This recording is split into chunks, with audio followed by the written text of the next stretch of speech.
Okay guys, magluluto tayo ng mechado. Nilagay na tayo ng pork. Tinimplahan na natin yan ng toyo, kalamansi. Nilagay na rin natin ng sibuyas. Halo-haloin lang, pakuluan.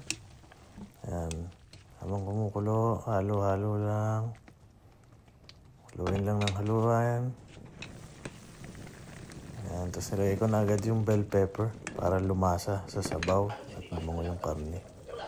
Tapos, after pakuluan, pag medyo malambot na, nilagyan ko ng tomato paste. Sinabayan ko na ng carrots.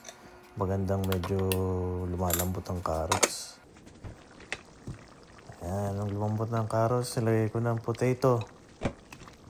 Mabilisan lang yan, pero natagalan ako sa pagpapalambot ng baboy.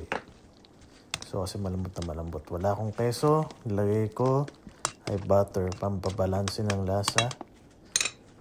Yan, pampabango na rin at pag nagmamantika, ilagyan ko na ng paminta sa huli, pampadagdag aroma. Ayan na, hinalo-halo na naman, walang tigil ng kahalo. Ayan na, ready na ang sinaing. Gutom na ako niyan. Pakatagal bago naluto guys. Ayan, kain na, elad na.